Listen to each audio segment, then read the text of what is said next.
जानेंगे आज हम आरजेडी की तेज तराज महिला, जो कि आरजेडी महिला प्रकोष्ठ की अध्यक्ष भी है, उर्मिला ठाकुर जी से।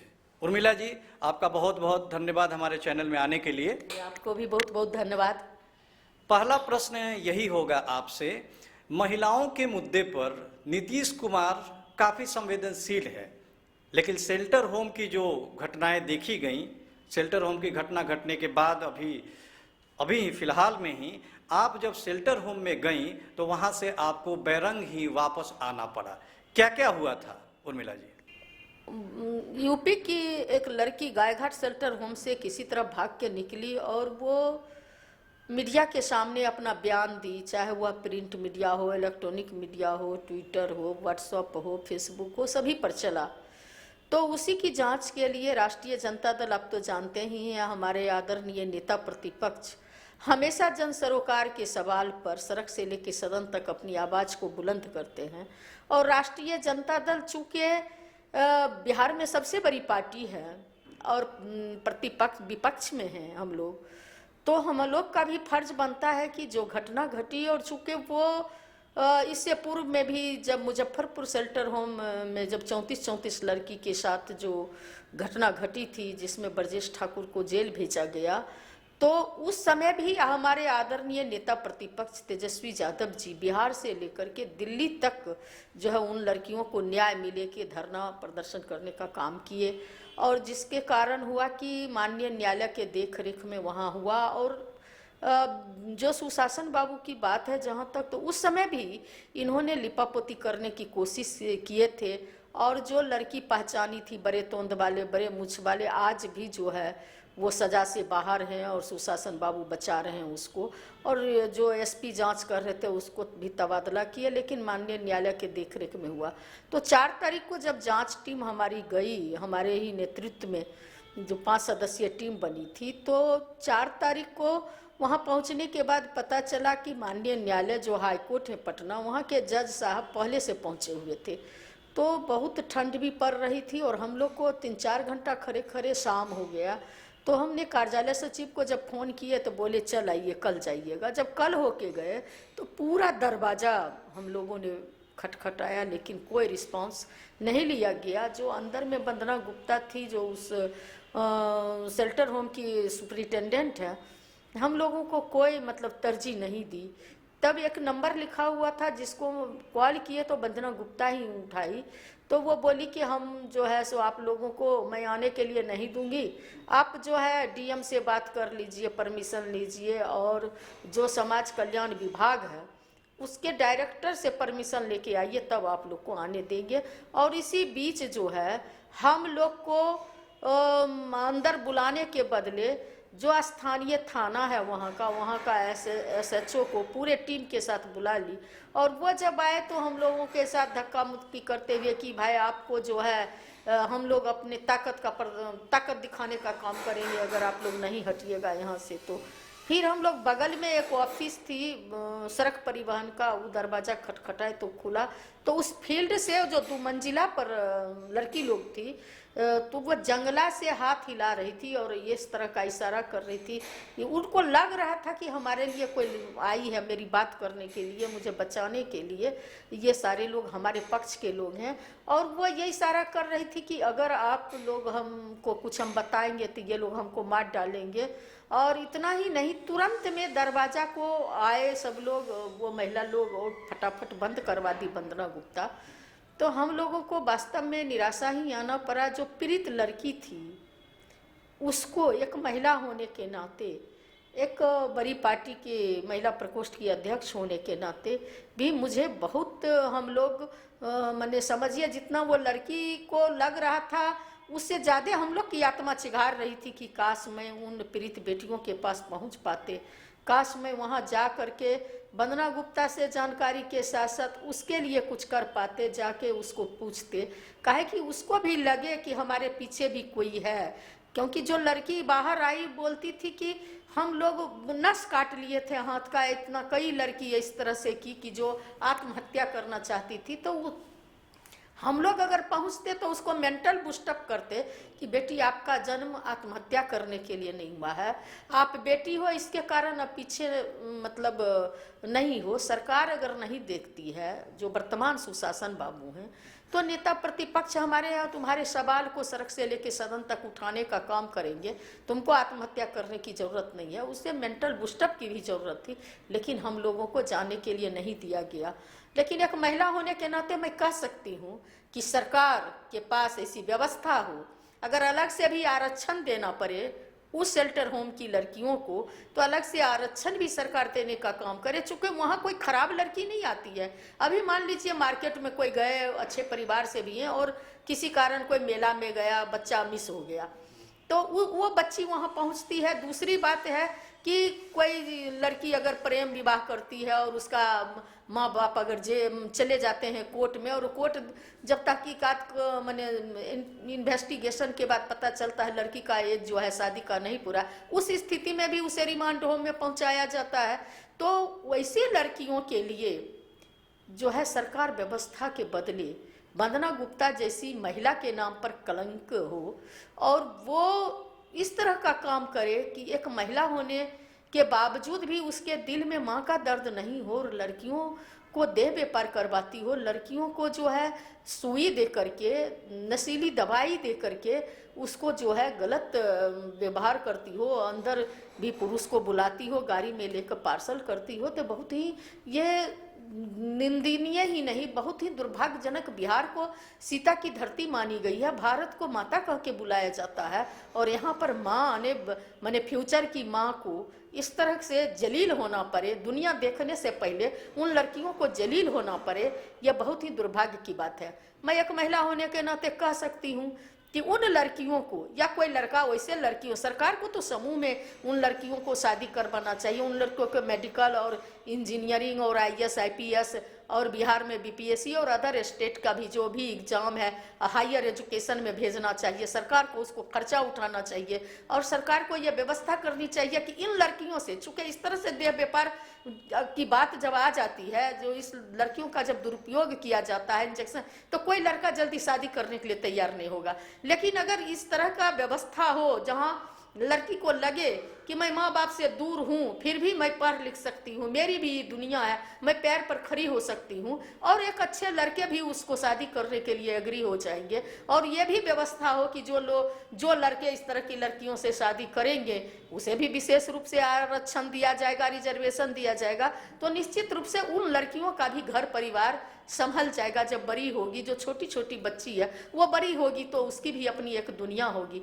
लेकिन सुशासन बाबू से कोई उम्मीद नहीं किया जा सकता, इसलिए नहीं किया जा सकता है कि उस मुजफ्फरपुर शेल्टर होम में भी वो बड़े तुंद वाले, बड़े मुछ वाले को अभी तक सुरक्षा प्रदान किए हुए हैं कि अभी तक वो माने प्रशासन के गिरफ्त से, सजा के से बाहर हैं। दूसरी बात है कि जांच कर रहे एसपी का तबादला करा दिए, जो उस सच्चाई तक पहुंचने वाले थे, तो ये तो लिपापोती करना चाहते हैं। और वंदना गुप्ता जैसे पदाधिकारी अगर ये नियुक्त करेंगे, तो ये तो माने सीधी सी बात है कि ऐसे लोगों का बचाव सरकार के द्वारा ही हो सकती है, और इसमें बहुत सारे लोगों की संलिप्तता हो सकती है। इसको तो अच्छी तरह से सीबीआई से जांच कराने की जरूरत है, और माननीय न्यायालय अगर जांच कर रहे हैं। और एक बात और कि दुर्भाग्य कहिए कि ये लोग जो समाज कल्याण विभाग के जो पदाधिकारी हैं, सचिव हैं, वो क्लीन चिट दे देते हैं 2 रोज के अंदर बिना कोई जांच किए हुए, और कह देते हैं लड़की मेंटल रूप से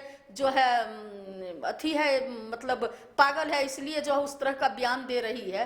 तो मैं कहना चाहती हूँ कि क्या वो लड़की अगर मेंटल रूप से किसी तरह से मानसिक रोगी थी, तो आपने कोई डॉक्टर से कंसल्ट किया? आपने उस लड़की को, जो आपकी बेटी थी, अगर घर में। डॉक्टर उर्मिला जी, हाल ही में एक भाजपा सांसद छेदी पासवान का बयान है कि अगर नीतीश कुमार को मौका मिले, और इतने मौका परस्त हैं कि वो दाऊद इब्राहिम से भी हाथ मिला सकते हैं, अगर सरकार बनाने की बारी आई तो वो किसी भी तरह सरकार में मुखिया रहना ही चाहते हैं। इस पर क्या कहना है आपका? छेदी पासवान जी को क्या कहें? छेदी पासवान जी जिस पार्टी से हैं, बीजेपी से, वो कहते हैं कि विश्व की मैं सबसे बड़ी पार्टी हूँ, और उनको एक मुख्यमंत्री का चेहरा नहीं है बिहार में। बैसाखी के सहारे सरकार में है। यहाँ भी सरकार में नीतीश कुमार जी को जो है 3rd नंबर की पार्टी को 1 नंबर की कुर्सी पर बैठा के सत्ता की मलाई काट रहे हैं और बोल रहे हैं। मैं तो कहना चाहूँगी कि नीतीश कुमार जी वास्तव में कुर्सी कुमार जी हैं और पलटू राम जी भी हैं कि सत्ता के लिए कहाँ पलटी मारेंगे उन पर कोई भरोसा नहीं करेगी। जनता से लेके महिला तक उनके चेहरे को नकार दिए और 3rd नंबर की पार्टी हो गई बिहार में। और एक चीज़ और है कि बीजेपी वाले लोग गुड़ खाए गुलगुला से परहेज, सत्ता में बने रहेंगे, आलोचना भी कर रहे हैं। और जहाँ तक कहे कि दाऊद इब्राहिम से हाथ मिलाएंगे, तो ये तो बहुत ही छोटी सी बात है। एक समय था, याद होगी, कि इस देश का प्रधानमंत्री बिहार या नीतीश जी घूम घूम कर कहते थे कि प्रधानमंत्री कहे हैं कि डीएनए खराब है नीतीश कुमार का, और जनता मालिक आपने बिहार के लोग हमको वोट दे के मुख्यमंत्री बनाए तो बिहारियों का डीएनए खराब कर दिए। इससे बड़ी गाली तो दाऊद इब्राहिम वाली बात नहीं है ना। दाऊद इब्राहिम का तो बात छोटा सा है कि किसी को अगर कह दे कि तुम्हारा डीएनए खराब है, और पूरे बिहारियों को इन्होंने कहा, और कितना नख बाल बक्कू का बक्कू और बोरा का बोरा काट करके भेजने का काम किए, तब प्रधानमंत्री जी ने बताए होंगे कि डीएनए ठीक हो गया कि खराबे है। तो ये तो उनकी बात रही कि डीएनए का बात किए। और नीतीश कुमार जी का जब आप विधानसभा का स्पीच सुनेंगे तो नीतीश कुमार जी कहते थे कि मिट्टी में मिल जाएंगे लेकिन बीजेपी के साथ हम नहीं जाएंगे।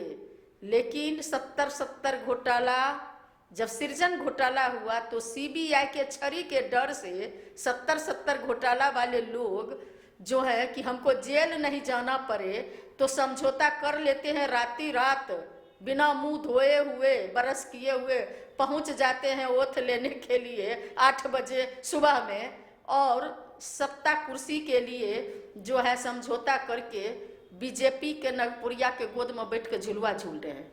तो ये दोनों जो हैं, हम तो कहना चाहेंगे कि गौतम को आंखों में आंसू, महावीर हैरान है, इस बिहार की धरती पर कर्दन का तूफान है। यहाँ धर्मराज धिक्कारे जाते शकुनी को सम्मान है, इस बिहार की धरती पर कर्दन का तूफान है। तो ये बीजेपी वाले शकुनी मामा का काम कर रहे हैं। ये पलटू राम जी तो कुर्सी के लिए और सीबीआई के डर से कहीं भी समझौता करेंगे। तो इन लोगों की बात का कोई ठिकाना नहीं है। ये कहते थे बिहार की जनता ने बीजेपी में, जब इनकी केंद्र में सरकार है, और कहते थे कि विशेष राज्य का दर्जा, नीतीश जी कहते थे कि हम इसलिए ना पलटी मारे हैं कि हमको जो विशेष राज्य का दर्जा दे देगा तो इसीलिए हम चले गए कि बिहार उनके साथ, चुके डबल इंजन की जब सरकार बनेगी तो विशेष राज्य का दर्जा मिलेगा। लेकिन बीजेपी वाला कहते हैं कि वो मांगते हैं लेकिन मुझे देने का नहीं। तो गाना जो है वो बुलाती है लेकिन जाने का नहीं। तो वही हाल है इनका कि बीजेपी वाले कहते हैं कि वो जदयू वाले मांगते हैं लेकिन हमको देने का नहीं। तो ये ना बताएंगे कि विशेष राज्य का दर्जा मिला कि नहीं, विशेष पैकेज मिला कि नहीं। और ये जो है पटना यूनिवर्सिटी के लिए गिड़गिड़ाते थे कि सेंट्रल यूनिवर्सिटी का दर्जा दे दीजिए। ये लोग कहते इतना रुपया दिए हैं कि खर्चे नहीं नीतीश कुमार जी कर रहे हैं। तो रुपया, अभी भी जो बजट आया, बेकार का बजट, अगर पैकेज मिलता है तो पूरे देश के स्टेट को पैकेज मिलता है। बिहार पर कौन सा एहसान हो गया जिस बिहार ने 40 में से 39 सीट जो है नरेंद्र मोदी को देने का काम किए। तो 2 करोड़ युवा का रोजगार देने की बात तो अलग है, digital India, make in India, पता नहीं क्या क्या सपना, पेट्रोल डीजल महंगाई, क्या क्या सपना दिखाए। अब बदले में क्या दिए?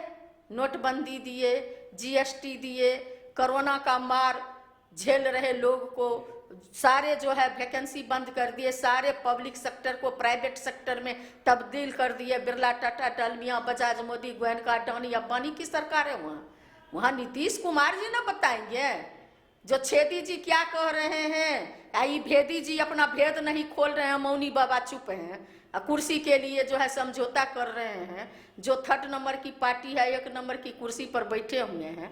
तो वास्तव में ये कुर्सी कुमार जी हैं, कुर्सी के लिए कहीं जाएंगे। दाऊद इब्राहिम से हाथ मिलाना कौन सी बात है, बड़ी बात है। डीएनए से जब ये समझौता कर लिया कि डीएनए खराब है, तो हम लोग क्या बोलेंगे इस पर। तो बहुत दुर्भाग्य है इस राज्य का और इस देश का भी, जहाँ बीजेपी की सरकार जब से आई है। हमारे आदरणीय नेता राष्ट्रीय अध्यक्ष लालू जी कहते थे 14 के चुनाव में कि ये देश रहेगा टूटेगा कि जाएगा। आज देख रहे हैं किस तरह से हिजाब वाला जो है मामला तूल पकड़े हुए है। पूरे देश में जो है लगता है गृह युद्ध की स्थिति है। तो ना अंदर लोग सुरक्षित है, ना बाहर, कभी एनआरसी, कभी कुछ ला करके जो है ये लोग। और आज हमारा जो बगल में नेपाल है उसका भी जो है देखिएगा तो डीजीपी, और ये बांग्लादेश जो हमसे बाद में बना है उसका डीजीपी ग्रोथ रेट जो है सो हमसे ज़्यादा है। तो दुर्भाग्य है इस देश का कि ऐसे लोग जो है बने जो देश का जो है हर मामला में अंदर का सुरक्षा से लेके बाहर चीन पाकिस्तान सबको ठीक, जितने सैनिक मारे गए पुलवामा से लेके सब, ये पूरा देश जो है त्राहिमाम में है। और उस त्राहिमाम में बिहार भी संलग्न है कि बिहार के जो नीतीश कुमार जी हैं, इन्होंने जो नगपुरिया सेना को जो शेल्टर दिए बिहार में, जो समझौता करके उसका जो बढ़ावा दिए हैं, तो बिहार भी उस त्रासदी को झेल रही है। कोई रोजगार ना, कोई फैक्ट्री ना, कोई व्यवस्था है। कहते हैं रुपया आता है खर्च नहीं कर पाते हैं। तो ये लोग न जानेंगे कि गुड़ खाए गुलगुला से परहेज कैसे कर।